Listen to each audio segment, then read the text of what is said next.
بسم اللہ الرحمن الرحیم، السلام علیکم، صبح بخیر۔ میں ہوں محمد عمر اسلم اور آپ دیکھ رہے ہیں پاکستان ٹیلی ویژن نیوز پر پروگرام جائزہ میں آج کی اچھی بات۔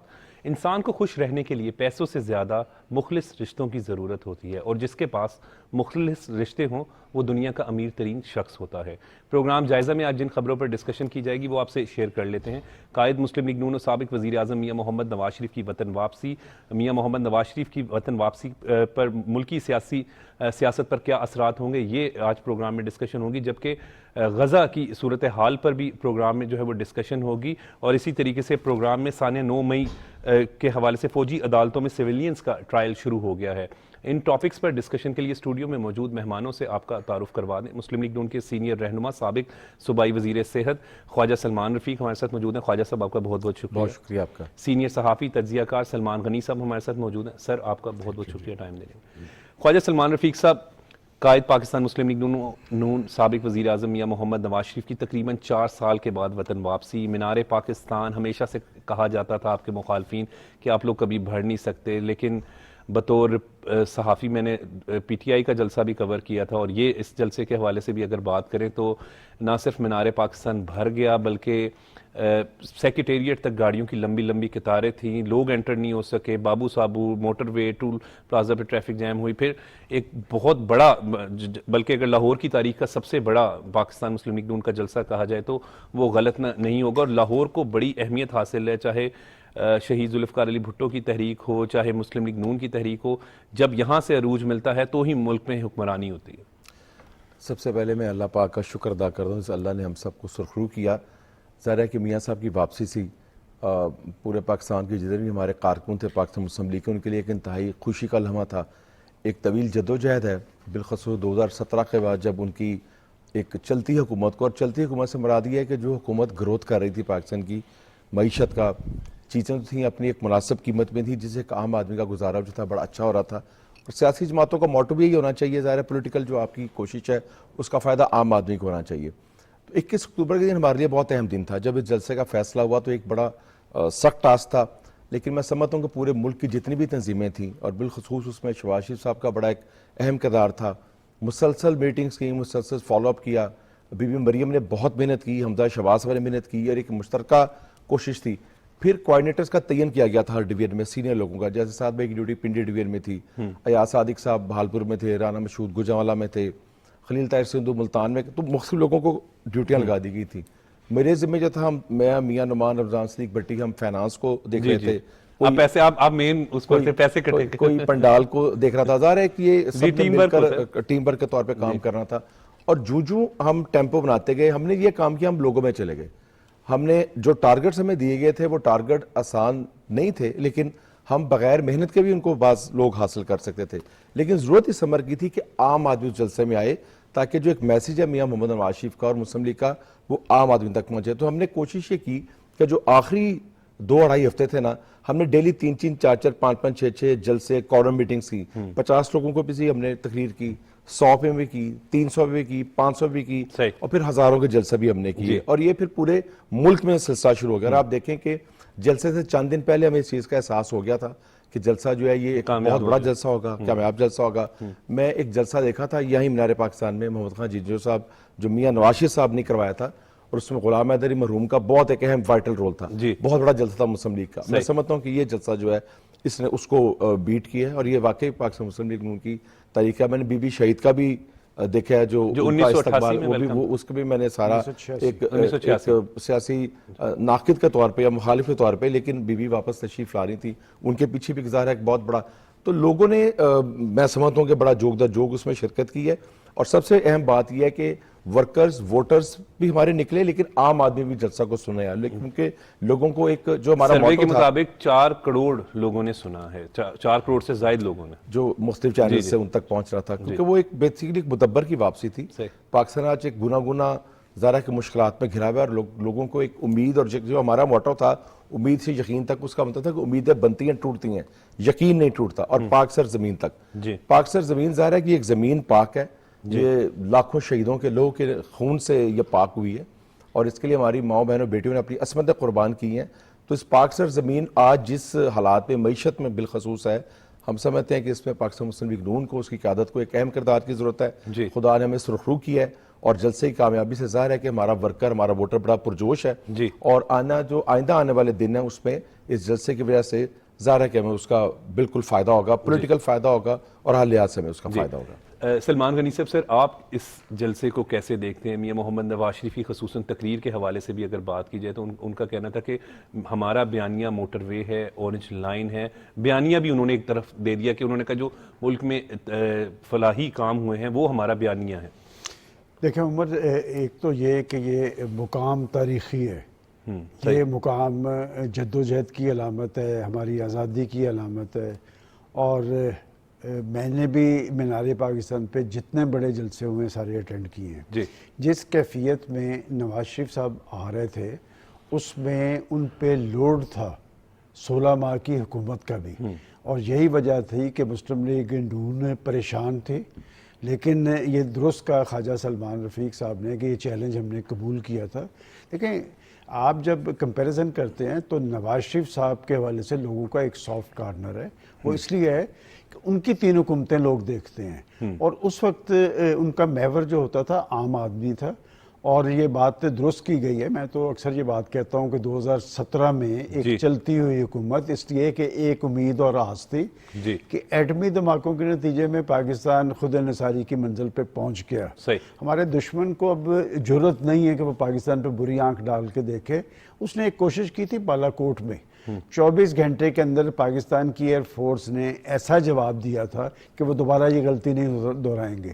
لیکن سی پیک کا عمل ایک ایسا تھا کہ اس کے نتیجے میں آپ نے معاشی حوالے سے خود انحصاری کی منزل پہ پہنچنا تھا.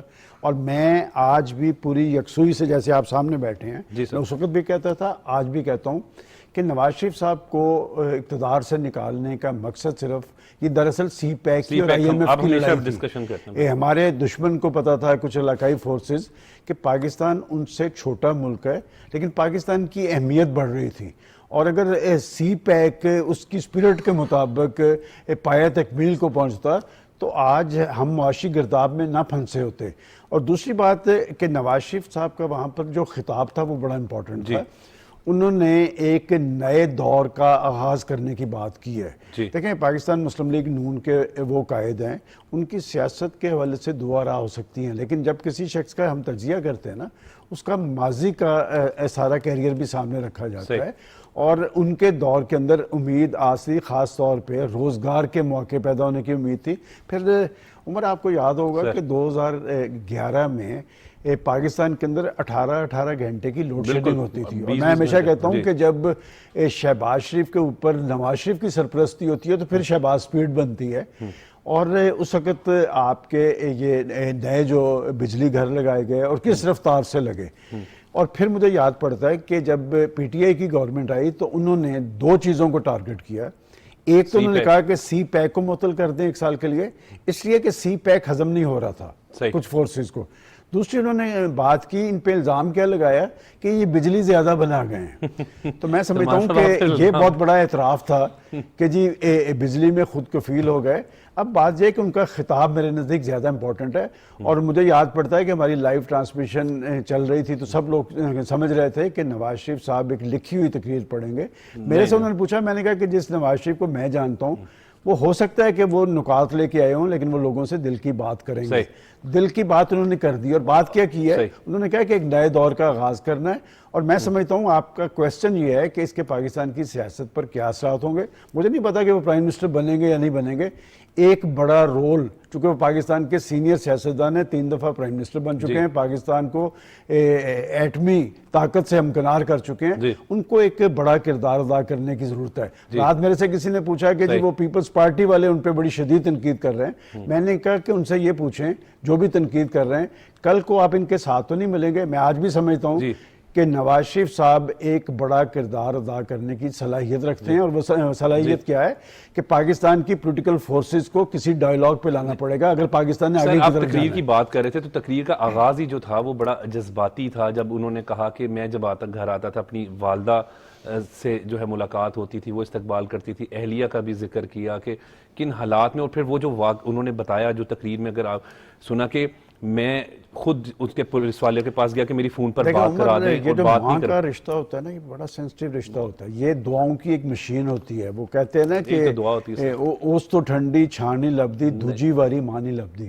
اور انہوں نے اپنے آپ پہ کنٹرول کیا. میں نے تو وہ سارے سین دیکھے ہوئے ہیں صحیح. کہ والدہ کے کبھی میں نے انہیں والد اور والدہ کے آگے چلتے نہیں دیکھا، اور بیوی ان کی سیاسی طاقت تھی.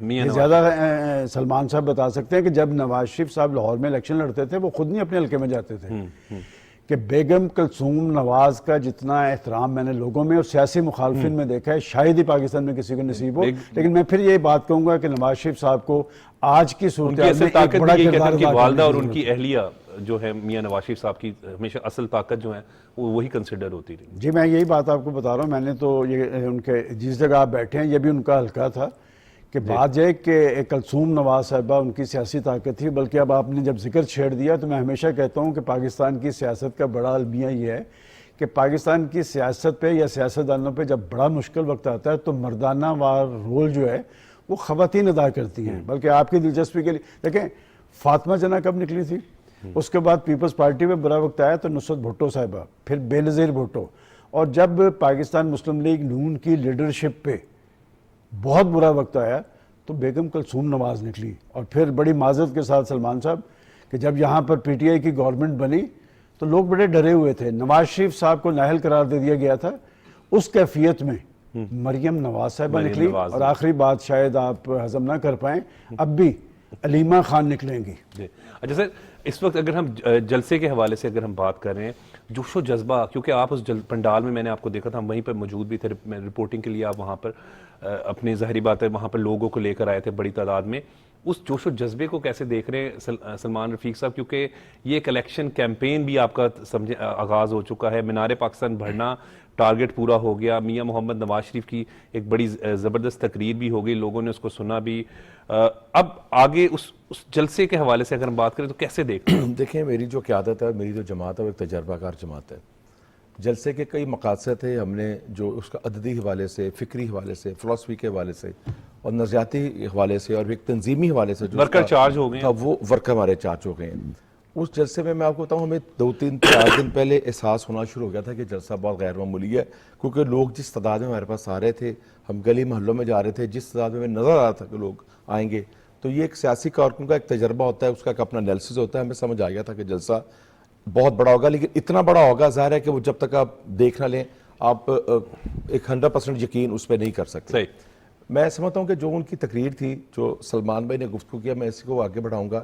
ان کا ایک اپنا بڑی اظہار ہے کہ گہری نظر ہے پاکستان کی سیاست پر، پاکستان کی تمام سیاسی شخصیات اور بڑا بہترین تجزیہ اور بہت ایک بیلنس تجزیہ کرتے ہیں اور حقیقت پہ مبنی ان کا ہمیشہ تجزیہ ہوتا ہے. جو ان کی تقریر تھی ظاہر ہے کہ انہوں نے اپنی زیادتیوں کا اور محرومیوں کا ذکر کرنا تھا. ان کی اپنی خاندان کے ساتھ ان کی جو رفقہ کار ہیں، جو ساتھی ہیں، انہوں نے ظاہر ہے ان کی وفا کے جرم میں بڑی سزائیں بھگتی ہیں. آپ نے سلمان غنی صاحب، مجھے اچھی طریقے سے یاد ہے کہ سلمان رفیق صاحب سے میں جیل ملنے گیا اور سعد رفیق صاحب تھے اور احد چیمہ وہاں پر موجود تھے. بڑے مشکل لمحات تھے. ندیم چودھری ایکسپریس کے رپورٹر میرے ساتھ تھے. میں نے دیکھا کہ جیلر نے کہا انہیں کہ ٹائم پورا ہو گیا اور بچے جا نہیں رہے تھے. تو سر بچوں کے لیے تو یہ ایک والد ہیں، وہ مجھے یاد ہے بچوں کے ساتھ غزالہ سعد رفیق، شمائلہ سلمان رفیق صاحب، بڑی قربانی. کبھی نہ اس لیے یہ بات نہیں کرتے، یہ کمزور پہلو لگتا ہے. دیکھیں اگر آپ کا ضمیر مطمئن ہے اور آپ کو پتا کہ آپ جیل کسی مناسب اور ایک حق کے لیے کاٹ رہے ہیں تو آپ کو پھر جیل محسوس نہیں ہوتی. ہم سب نے جیل کاٹی، سب کو کس نہ کسی طریقے سے توڑنے کی کوشش بھی کی گئی. عمران خان اور اس کے جو سہولت کار تھے. دیکھیے میں بتاؤں کہ جو بھی چیزیں آئیں نا اس کو پھر آپ کو فیس کرنا چاہیے. مجھے لاتا تاریخیں میں نے 20 مہینے جیل میں گزارے اور پھر تاریخیں میں نے 5 سال بھگتی اور جھوٹے کیسز ہم پہ ڈالے گئے. یہی میاں صاحب کے ساتھ کیا گیا، یہ بیوی مریم کے ساتھ کیا گیا. شہباز صاحب کو 2 دفعہ گرفتار کیا گیا. حمزہ شہباز صاحب نے بڑی خندہ پیشانی سے بڑی طویل جیل کاٹی. اور جتنے بھی دوست ہیں جن کا انہوں نے اس دن ذکر کیا، رانا ثناءاللہ صاحب، حنیف ہوائی صاحب، میں سعد بھائی، فواد صاحب، احد چیمہ صاحب، ہم ایک ہی جیل میں تھے. اور میں آپ کو بتاؤں کہ رانا ثناءاللہ صاحب کو جب گرفتار کر کے لایا گیا تو ان پہ بڑی سختی تھی. ہم 7 مہینے ایک جیل میں رہے، عمر صاحب، سلمان بھائی، اور ہم ایک دوسرے کا چہرہ نہیں دیکھ سکے. یعنی ایک ملاقات تو بہت دور کی بات ہے نا، یا دیکھنا بھی تو ہم دیکھ نہیں سکتے تھے، کیونکہ جو انہوں نے جانا ہوتا تھا اپنی فیملی کو ملنے، ہفتے میں ایک ملاقات کی اجازت تھی. تو ہماری بیرک بند ہوتی تھی, جب ہم نے جانا ہوتا تھا تو ان کی بیرک ہوتی تھی. ہاں جی, رانا ثناءاللہ کو فرش پہ سلایا گیا, تکیہ نہیں دیا گیا. یہ باتیں ہم نے کبھی بتائی نہیں. جو ان کا پنکھا تھا وہ خراب تھا بوجہ, اس کے 3 نہیں تھے, اس کے 2 پر تھے. ڈاکٹر ان کو چیک کرتا تھا, ان کی آنکھوں میں کلاٹ برسٹ ہوا تھا اور کارڈک پیشنٹ تھے.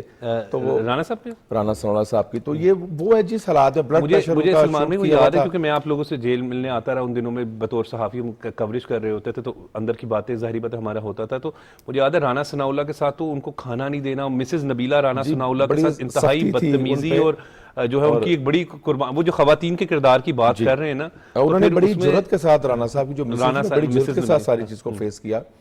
اور ظاہر ہے کہ پروڈکشن آرڈر بے شمار دفعہ بند کر دیے گئے. انہیں ملنے نہیں دیا جاتا تھا. کمرہ تھا ہمارے پاس جو کوئی 7 فٹ چوڑا تھا اور 11 فٹ لمبا تھا. اور یہ ساری باتیں جو اب میں دوسری طرف سے سنتا ہوں, میرا نہیں خیال یہ باتیں کرنی چاہیے. واش روم کی دیوار 2.5 فٹ کی ہوتی ہے, جیل میں کسی کی دیوار بڑی نہیں ہوتی, اور چھوٹے کمرے ہی ہوتے ہیں, اور آپ کے پاس چادر ہی ہوتی ہے, اور تکیہ وغیرہ تو آپ کو نہیں دیا جاتا. وہ آپ عدالت سے ایک پورا, اور جو قانون سازی کی گئی پچھلے دور میں, آپ کو یاد ہوگا کہ جو سہولتیں ہمیں مہیا تھیں, جس میں ایک مشکتی تھے. آپ کو یاد ہے آپ سلمان غنی صاحب, میاں نواز شریف صاحب نے اس کا بھی ذکر کیا کہ میری جو بیرک تھی, وزیر اعظم رہے تھے 3 دفعہ کے, تو اس میں چارپائی مشکل سے آتی تھی, اور ہمیں صرف پنکھے کی سہولت میسر تھی. اگر لائٹ جاتی تھی تو گھنٹوں ہم گرمی میں بیٹھتے تھے, اور جتنے بھی کیڑے مکوڑے لیزرڈس ہوتی ہیں یہ سب ہمارے ساتھی تھے. مگر یہ باتیں دیکھیں کرنے والی نہیں ہوتی. آپ اندر پڑھتے ہیں, آپ قرآن مجید کا مطالعہ کرتے ہیں, تفسیر پڑھتے ہیں, آپ حدیث پڑھتے ہیں, آپ مطالعے کی طرف اپنا ذہن لگاتے ہیں. اور پھر ہمارا ایک اسٹڈی سرکل تھا, دوپہر کو ہم سب ملتے تھے آپس میں. یوسف عباس ہمارے ساتھ تھے, ساتما, ان کا ذکر بہت کم ہوتا ہے, زیادہ تر شہباز صاحب کا یا نواز شریف صاحب کا ذکر ہوتا ہے, ابھی مریم کا یا حمزہ بھائی کا. تو یوسف عباس صاحب نے بھی 7 مہینے جیل کاٹی ہمارے ساتھ. وہ بھی بے گناہ اپنے تایا جان کی وجہ سے اور اپنے چچا جان کی وجہ سے انہوں نے اپنی جیل کاٹی. تو جیلیں باہر کاٹنی پڑتی ہیں. اور آپ دیکھیں ہمارا کوئی ساتھی نہیں ٹوٹا. وجہ کیا تھی؟ کمٹمنٹ تھی. ہمیں اس بات کا پتا تھا کہ ہم جس مقصد میں یہ جیل کاٹے, اور ہماری جو قیادت ہے وہ سچی ہے. آپ کو سب آفرز ہوئی تھیں؟ آفر سب کو ہوتی رہی ہیں, بالکل ہوتی تھی. بھائی کو آفر کی گئی تھی, اور جب ہائی کورٹ ہماری بیل تھی اسے چند دن پہلے آفر کی گئی تھی. بہت پرکشش عہدے کی پیشکش تھی, بھائی نے اس کو نہ کر دی, تو پھر وزیر اعظم کے عہدے بیل ہماری ریجیکٹ کر دی گئی تھی. تو اس کے بعد تو دیکھیں ہماری تو ضمانتیں نہیں لگتی تھیں. افسوس کی بات یہ ہے کہ ضمانتیں لگوانے کے لیے آپ کو کئی مہینے انتظار کرنا پڑتا تھا. ایک تو نا کہ ضمانت کو سن لے, اور پھر جو ڈی بیز تھے, یعنی ہماری جس آنریبل جج صاحب نے بیل گرانٹ کی, وہ پھر کبھی ڈی بی میں آئی نہیں. دیکھنا اس قسم کے جب طریقہ کار خدا نہ خاصہ عدالتوں سے ہوں تو یہ تو افسوسناک ہے. میں سمجھتا ہوں کہ میاں نواز شریف صاحب نے جو تقریر کی ہے اس میں انہوں نے ایک مختلف پہلوؤں پہ بات کی ہے, پاکستان کی اکانومی پہ بات کی ہے. انہوں نے کہا کہ اگر لوگ ہمیں موقع دیں گے اور اللہ نے چاہا تو ہم پاکستان کی اکانومی کو ریوائیو کریں گے. اور آئی ٹی پہ انہوں نے بات کی, ایگریکلچر پہ انہوں نے بات کی, بے روزگاری پہ بات کی, بجلی کے بلوں پہ انہوں نے بات کی. اور میں سمجھتا ہوں کہ عدالتوں سے ان کو اب انصاف ملنا چاہیے, پاکستان کو آگے جانا چاہیے. اور جو بات ایک اور سلمان بھائی نے کی ہے کہ ان کی جو شخصیت ہے وہ یہ بات درست ہے, 3 دفعہ وزیر اعظم رہے ہیں.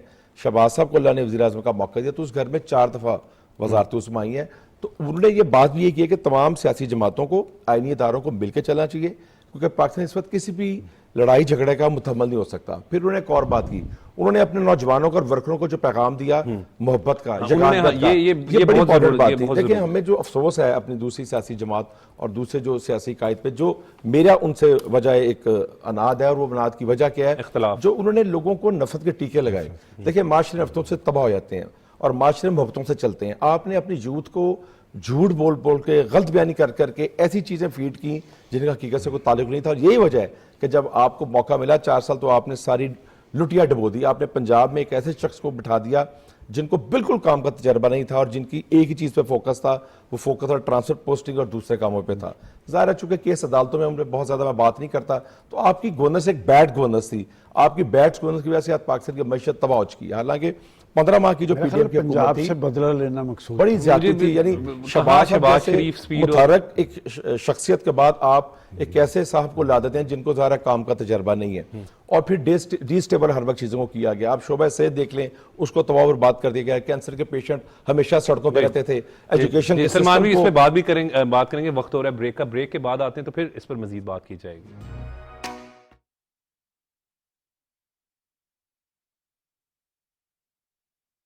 سے لوگ آنے تھے, جو راولپنڈی سے لوگ آنے تھے, اور جو باقی پنجاب کے اضلاع سے لوگ آنے تھے, وہ کمپلیٹلی رنگ روڈ, موٹر ویز, بابو صابو انٹرچینج, سیال, سکھے کی, کالا شاہ کاکو والی سائڈ کمپلیٹلی چوکڈ تھی جب میاں صاحب کی تقریر ہو رہی تھی. اور وہ لوگ کتنے کتنے گھنٹوں کا سفر کرنے کے باوجود وہ اس ٹریفک بلاک کی وجہ سے، کیونکہ اتنا زیادہ آدمی، اتنا زیادہ لوگ، اتنی پولیٹیکل موبلائزیشن پاکستان کی تاریخ میں، اور یہ ہم نہیں کہہ رہے، یہ وہ لوگ کہہ رہے ہیں جو نظر بھی رکھتے ہیں، جو پولیٹیکل اینالسٹ ہیں، میڈیا کہہ رہا ہے، کیونکہ میڈیا نے اپنے کیمرے کے ذریعے جب میاں صاحب تقریر کر رہے تھے تو اس وقت جو ان جگہوں کے اوپر حالات تھے وہ دکھائے.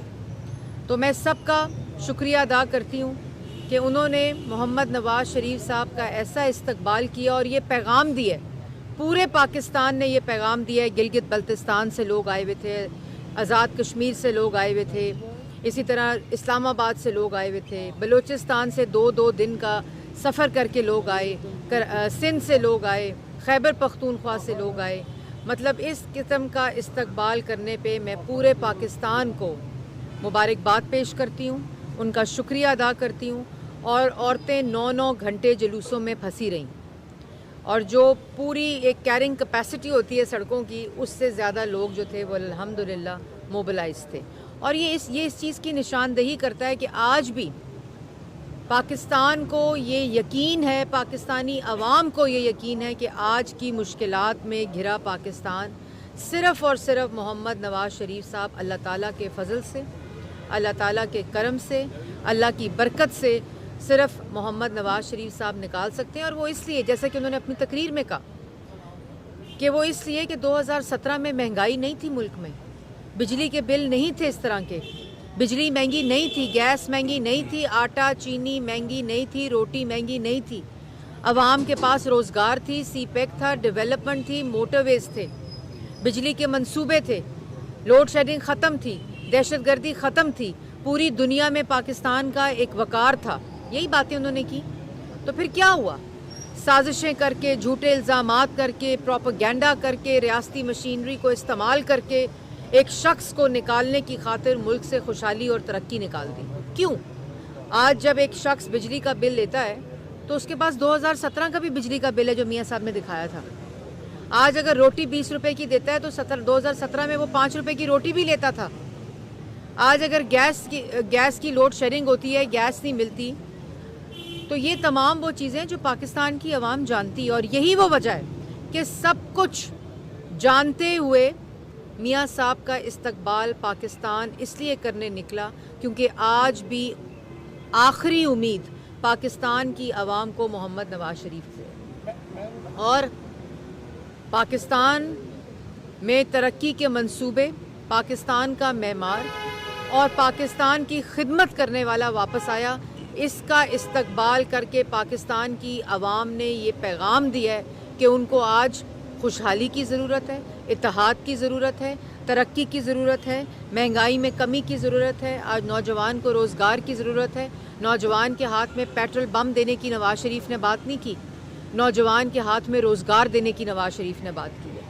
اپنے دوست ممالک کو ناراض کرنے کی بات نہیں کی، اپنے سیاسی ویسٹڈ انٹرسٹ پہ بات کرتے ہوئے اپنے دوست ممالک کو ساتھ چلنے کی بات کی ہے. کسان کی کھاد کی سستا کرنے کی بات کی ہے، IT ٹیکنالوجی کی بات کی ہے، ملک کے اندر کس طرح ٹیکس کا نظام بہتر ہو سکتا ہے اس کی بات کی، جو 2017 میں ہو چکا تھا. جو 2017 میں پاکستان کے پاس خوشحالی تھی، ترقی تھی، اسی کے سفر کو دوبارہ سے شروع کرنے کی بات کی. اور پھر سب سے بڑی بات جو اس دن محمد نواز شریف صاحب نے کی ہے وہ امن اور اتحاد کی ہے، اور یہ کہا ہے کہ پاکستان کی عوام کے ساتھ مل کر ہم پاکستان کی عوام کو ان مشکلات سے نکالیں گے. میاں نواز شریف زندہ باد. پاکستان میں یقینی طور پہ ایک بہت بڑا جلسہ جو ہے وہ ہوا اور بڑی تعداد میں لوگ جو ہے وہ آئے، اس میں کوئی شک نہیں ہے. لیکن اگلے دن ہی PTI کو کانا میں جلسے کی اجازت دی گئی تھی، وہاں پولیس نے ریڈ کیا، لوگوں کو پکڑا اور جلسہ نہیں ہونے دیا. ایک چیز اس بارے میں بتائیے گا. دوسرا یہ ہے کہ جب الیکشن ہوں گے تو کیا PTI کو بھی اسی طرح الیکشن لڑنے دیا جائے گا کہ جس طرح ماضی میں سب پارٹی کو لڑنے دیا جاتا تھا، یا اسی طرح ہوگا؟ دیکھیں، پہلی بات تو جو آپ کانا کی بات کر رہے ہیں، میں نے اخبار میں ضرور پڑھا تھا کہ انہوں نے کوئی میٹنگ، کارنر میٹنگ ٹائپ کوئی چیز کرنی تھی. مجھے نہیں پتا چلا کہ اس کے بعد کیا ہوا ہے. میرے پاس اس کی انفارمیشن نہیں ہے. لیکن آپ نے دیکھا ہوگا کہ نواز شریف صاحب نے اپنی تقریر میں کہا ہے کہ سب کو مل کر بیٹھنا ہوگا. اس میں تمام سیاسی حقیقتیں پاکستان کی، تمام ادارے پاکستان کے، تمام وہ لوگ جو پاکستان کے اسٹیک ہولڈرز ہیں ان سب کو بیٹھ کر بات کر کے پاکستان کو اس مشکلات سے نکالنا ہوگا. تو میرے خیال میں بات جو محمد نواز شریف صاحب نے کی ہے وہ آج ہم پاکستان مسلم لیگ نون کا جو مخالف ہے اس نے بھی ان کی تعریف کی ہے, اس نے بھی ان کی جو باتیں میاں صاحب نے اس دن اپنی تقریر میں کی ہیں اس کی تعریف کی ہے. اور جو آپ نے سوشل میڈیا کی بھی تھوڑی دیر پہلے بات کی, دیکھیں بہت تماشا ہو گیا, بہت پروپیگنڈا ہو گیا, بہت جھوٹ بول لیا گیا, بہت اس نوجوان نسل کو انتشار, فساد اور 9 مئی کا واقعہ آپ کے سامنے اس کا عملی ثبوت ہے. بہت یہ جو گالم گلوچ معاشرے کی تباہی یہ بہت ہو گئی, اس کی بھی نشاندہی محمد نواز شریف صاحب نے اپنی اس میں کی ہے. تو آپ کے پاس 2 صورتحال ہیں, یا آپ بچوں کو ٹویٹر پہ فیس بک پہ بٹھا کر جھوٹ اور پروپیگنڈا کروا لیں, میمز بنوا لیں, دوسروں کی تضحیق کرا لیں. میں نے اس دن بھی مسجد نبوی کی بات کی تھی. اور آپ کے پاس دوسرا راستہ ہے کہ اسی نوجوان نسل کو مثبت سوچ کے ساتھ ملک کی ترقی میں فیصلہ سازی میں ان کا حصہ ڈلوا دیں. اور یہی مقصد ہے محمد نواز شریف صاحب کا, یہی مقصد ہے پاکستان مسلم لیگ نون کا, اور یہی ضرورت ہے اس وقت پاکستان کی. باہر گئے تھے تو جانے سے پہلے ان کا ایک ہی بیانیہ تھا کہ ووٹ کو عزت ہو. ابھی جب وہ واپس تشریف لائے ہیں تو کیا وہ اسی بیانیے کو لے کے چلیں گے؟ کیا جو میرے خیال میں آپ نے تقریر میاں صاحب کی سنی ہوگی, ان کا جو ایتھوس تھا وہ یہی تھا کہ پاکستان کی عوام کا جو ووٹ ہے, پاکستان کی عوام کا جو حق ہے, جو وہ ووٹ ڈال کے اپنے نمائندوں کو چنتی ہے, جب اس کے اوپر شب خون مارا جاتا ہے, جب سازش کی جاتی ہے تو ملک جو ہے وہ حادثے کا شکار ہوتا ہے. یہ بات انہوں نے کیٹیگورک الفاظ میں کی, اور انہوں نے کہا ہے کہ آئندہ اس قسم کے حادثے کا جس کی عوام متحمل نہیں ہو سکتی اور جس کا خمیازہ پاکستان کی عوام کو بھگتنا پڑتا ہے, اس کو بچنے کے لیے, عوام کو اس سے بچانے کے لیے سب کو اکٹھا بیٹھنا پڑے گا. میڈم یہ بتائیے گا, آج جو میاں صاحب مری جا رہی ہیں اسلام آباد میں, ان کی کیا کیا ایکٹیویٹیز رہیں گی, تھوڑا سا یہ بھی بتائیں. جی میں سب کو سب کچھ بتاتی رہوں گی. جیسے ہم خبر آپ لوگوں کو میاں صاحب کا جب آنے کا تھا آپ لوگوں کو بتاتے رہے ہیں. ہم انشاءاللہ آپ کو بھی فیسیلیٹیٹ کریں گے اور اس کے ساتھ ساتھ پاکستان کے عوام اور پاکستان بنانے میں اپنا حصہ ڈالیں گے. Thank you. رہنما مسلم لیگ نون مریم اورنگزیب میڈیا سے گفتگو کر رہی تھیں. براہ راست یہ گفتگو آپ ملاحظہ کر رہے تھے. انہوں نے کہا کہ قائد مسلم لیگ نون محمد نواز شریف کا تاریخی استقبال کیا گیا اور ان کے استقبال کے لیے ملک کے کونے کونے سے عوام آئی. نواز شریف کا بھرپور استقبال کرنے پر عوام کا شکریہ ادا کرتے ہیں. عوام کو یقین ہے کہ اللہ کے کرم سے پاکستان کو مشکل حالات سے نواز شریف ہی نکال سکتے ہیں. عوام نے نواز شریف کا استقبال کر کے ثابت کیا کہ انہیں خوشحالی, اتحاد اور ترقی کی ضرورت ہے. رہنما مسلم لیگ نون مریم اورنگزیب کی میڈیا سے گفتگو آپ ملاحظہ کر رہے تھے. نیوز اسٹوڈیو سے فی الوقت اتنا ہی.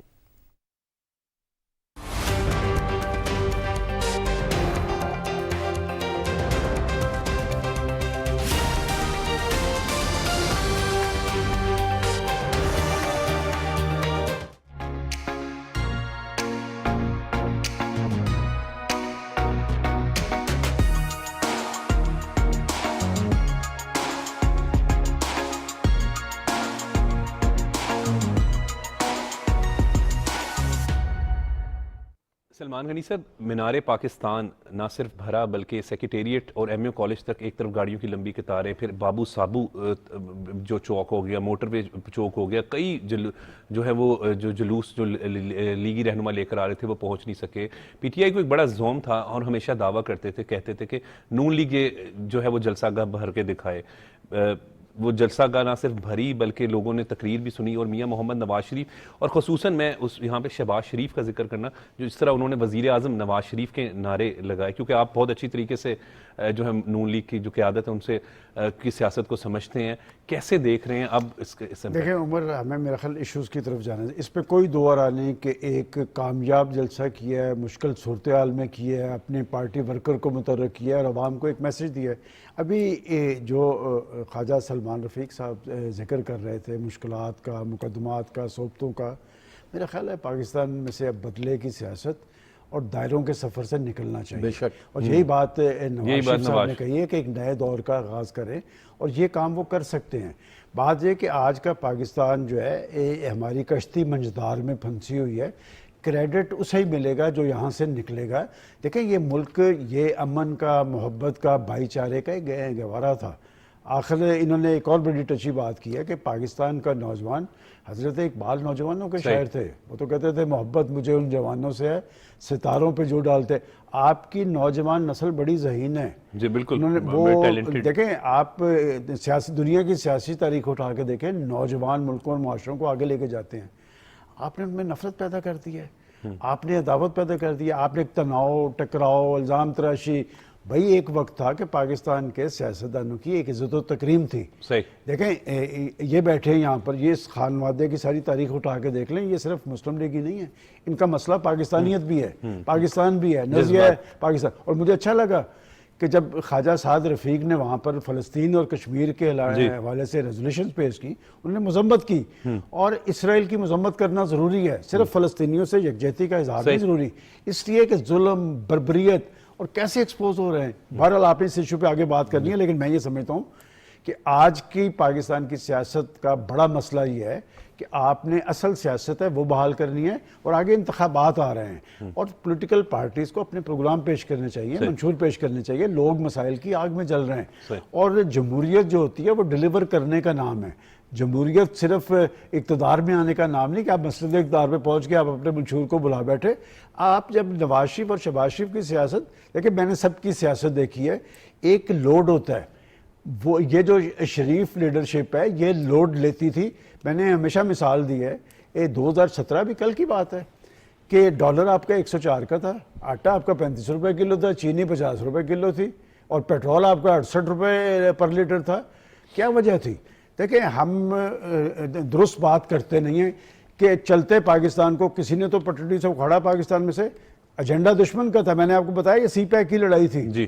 سی پیک اس میں بنیادی حیثیت کا عمل تھا، اور سی پیک پر اس کی اسپرٹ کے مطابق عمل درآمد ہو جاتا تو آئی ایم ایف سے 2 ارب کی بھیک مانگتے ہوئے ہم ڈولتے نظر نہ آتے. یہ ہم آئی ایم ایف سے نکلنا چاہیے. پاکستان قدرتی وسائل سے مالا مال ملک ہے. ہمیں یہ جو ہماری اشرافیہ کی اور حکمران ٹولے کی عیاشی ہیں، ان پہ قدغن لگانی پڑے گی. کب تک آپ پاکستان کے عوام پر لوڈ ڈالیں گے؟ یو این ڈی پی کی رپورٹ ہے کہ $17.5 ارب پاکستان کی اشرافیہ کی عیاشیوں پہ صرف ہوتے ہیں. میں سمجھتا ہوں کہ پاکستان کے عوام اپنی قربانی دے چکے ہیں. نواز شریف صاحب کے پاس یہ صلاحیت ہے کہ وہ پاکستان کے عوام کو مہنگائی، بے روزگاری، غربت کے گرداب سے نکال سکتے ہیں، لیکن اب آ گیا اجتماعیت کا دور. اب کوئی ایک پارٹی اس صورتحال میں سے پاکستان کو نہیں نکال سکتی. بات یہ کہ سب کو مل جل کے اپنا رول ادا کرنا پڑے گا. اور میں پھر یہ بات کہوں گا کہ نواز شریف صاحب آج کی صورتحال میں اس پوزیشن میں ہیں کہ ان کے پاس مقبولیت بھی ہے، ان کے پاس قبولیت بھی ہونی چاہیے، اور سسٹم بھی ہونا چاہیے. آپ کو رزلٹس دے سکتے ہیں. اور انہوں نے بڑا واضح کیا، انہوں نے یہ کہا کہ میں انتقام کی سیاست نہیں، اب عوام انہوں نے ایسی بات کی ہے. دیکھیں بات یہ کہ فی الودی وہ تقریر کر رہے تھے، کچھ نکات انہوں نے ضرور لیے. انہوں نے درست بات کی ہے کہ ہمسایہ ممالک کے ساتھ اچھے تعلقات رکھنے چاہیے. میں اسے اس حوالے سے لیتا ہوں ہم اس وقت ایٹمی طاقت ہے، اس کی ضرورت نہیں ہے اب وہ پاکستان پہ بری آنکھ. ہم نے اپنے مسائل خود حل کرنے ہیں. میں علی گیلانی صاحب کی ہمیشہ مثال دیتا ہوں کہ جو کشمیر کا سب سے بڑا لیڈر تھا، میں نے ان سے پوچھا کہ آپ پاکستان سے کیا توقع کرتے ہیں؟ انہوں نے کہا کہ ہمیں ایک مضبوط پاکستان چاہیے. مضبوط پاکستان ہوگا تو کشمیر کاز بھی حل ہو جائے گا. دیکھیں بات یہ کہ ہمارا بڑا المیہ یہ ہے کہ ہم نے اپنی سے یہ معیشت کو سیاست کے ساتھ منسلک کر دیا ہے. معیشت پہ سیاست کا کوئی جواز نہیں ہے.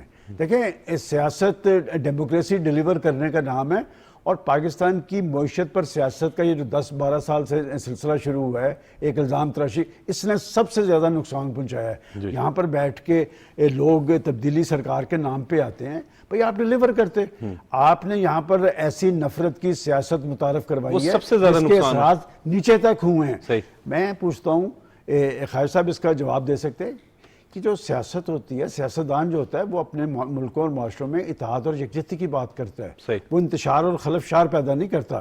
ایک ایسی کیفیت میں آپ پاکستان کو لے کے گئے کہ جب ہماری فوج جو ہے مغربی بارڈر پہ شہادتوں کی تاریخ رقم کر رہی ہے، ہم 9 مئی کے واقعات کر رہے ہیں.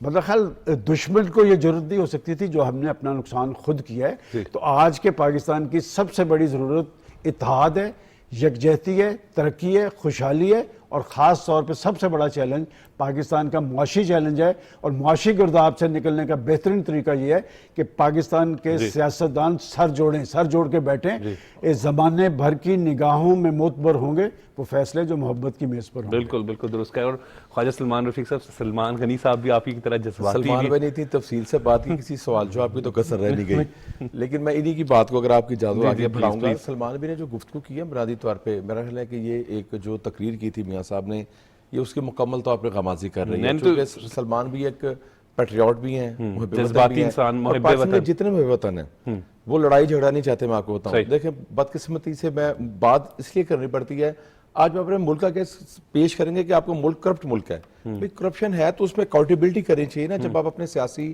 مخالفین کو بے گناہ اندر جیلوں میں ڈالیں گے اور بعد میں عدالتوں سے سرخرو ہوں گے تو آپ کا سارا جو احتساب کا نظام ہے وہ فارغ ہو جائے گا، اور جو کرپٹ عناصر ہیں وہ بچ جائیں گے۔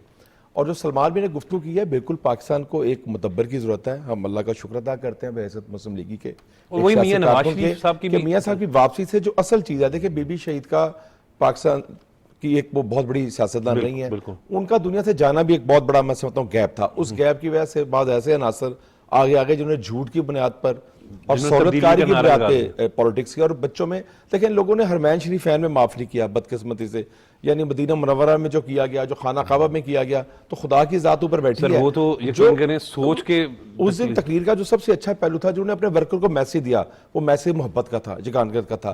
پاکستان نفرتوں کی آگ میں آگے نہیں چل سکتا، پاکستان جو ہے وہ ایک کولیکٹیو ایفرٹس ہے جس میں آئینی طور پہ ادارے اپنی آئینی حدود میں رہیں اور پاکستان کی بہتری کے لیے کام کریں، چاہے وہ کورٹس ہیں، وہ ہماری اسٹیبلشمنٹ ہے، ہماری بیوروکریسی ہے، ہمارا بزنس کمیونٹی ہے، ہمارے میڈیا ہے، ہماری پولیٹیکل پارٹیز ہیں، قومی دھارے میں آنا چاہیے۔ اور جو آپ دیکھیے گا کہ میاں صاحب یہی کریں گے، ان کا جو وی این ہے وہ یہی وی این ہے، وہ انتقام کی انہوں نے بار بار کہا کہ خدا، اور پھر اللہ کو حضور جان کے کہا کہ اللہ تعالیٰ میرے دل میں آپ انتقام کا لفظ بھی نہ آنے دینا۔ تو اس دن انہوں نے فلسطین کی بات کی، ابھی ہم فلسطین پہ کریں گے، اور انہوں نے انڈیا سے جو یا ہمسایہ ملک سے بات کی، لیکن اس پہ کشمیر کا ذکر بھی کیا، کیونکہ ظاہر ہے کشمیر کے بغیر آپ کے تعلقات آگے نہیں جا سکتے۔ پاکستان نے ہمیشہ امن کی بات کی ہے، پاکستان نے دیکھیں افغانستان کے لیے بڑی قربانیاں دی ہیں ہم نے، ہمارے ایران سے تعلقات بہت اچھے ہونے چاہیے، ہمارے ہمسایہ ممالک سے تعلقات بہت اچھے ہونے چاہیے، لیکن جو ایشوز ہیں وہ بھی ساتھ حل ہونے چاہیے۔ سلمان بھی فلسطین پر ہی بات کریں، کیونکہ سعد بھائی نے اس دن جو ہے وہ ایک اظہار یکجہتی بھی کیا اور مذمت، جس طرح سلمان غنی صاحب کہتے ہیں ریزولوشن پاس کروائی، اور وہ جو مذمت تھی اسرائیلی ظلم و بربریت کی وہ بھی کروائی۔ وقت کی ضرورت بھی ہے، پھر فلسطینی اسکارف بھی جو پہنا ہوا تھا مسلم لیگ نون کی قیادت نے، تو یہ ایک اظہار یکجہتی ہم نے کیا۔ اور کل بھی کل بھی اسرائیلی فوج نے جو ہے وہ غزہ میں داخل ہونے کی کوشش کی، 250 سے زیادہ جو ہے وہ شہید کے۔ اس پر آپ سے بات کریں گے، لیکن وقت ہو رہا ہے بریک کا۔